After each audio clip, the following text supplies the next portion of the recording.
Даниел сака да исчезне. Даниел имаше лош ден.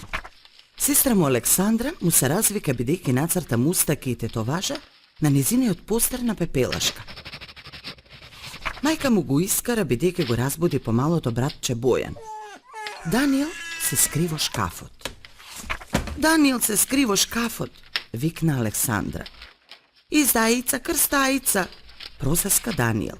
А мајка му подвикна. Даниел, излези од шкафот, душо.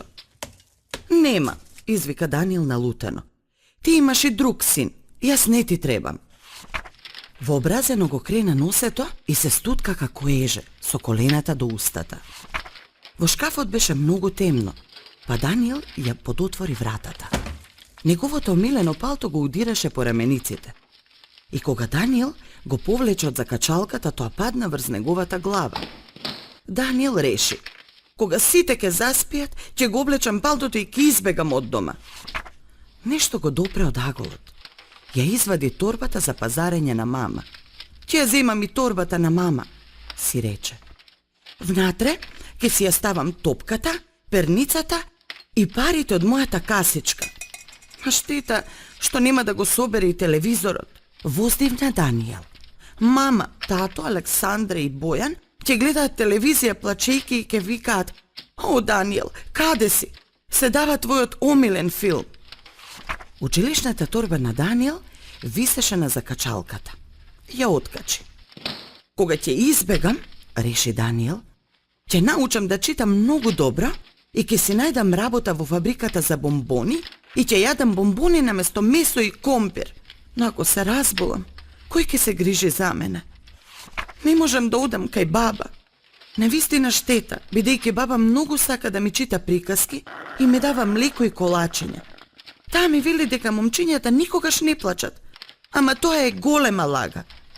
Даниел зирна низ отворот меѓу вратите од шкафот. Го виде својот комфорен кревет и цртежот на пепелашка од сестра си, на кој тој додаде мустаки и тетоважа. Александра и незините другарки гледаа во цртежот и се смееа.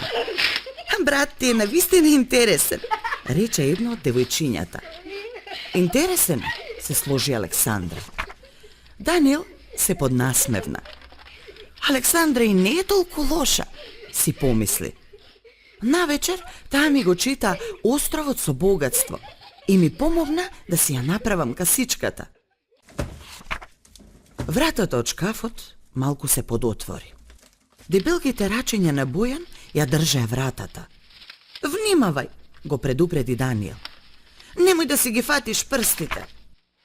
Даниел ја отвори вратата и малиот Бојан се затетерави кон него, па го бакна во образот како малечко мече.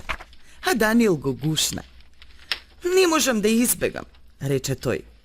"Ќе треба да ги земам сите со мене. И мама, и тато, и Александра, и тебе, и баба, и целава соба. Подобре ако останам дома." И Даниел излезе од шкафот. "Рацете ти се валкани," му рече на Бојан. "Ајде да ти ги измијам. Потоа можеш да дојдеш во мојата пештера и ќе ти раскажам приказна." И токму тоа и го стори.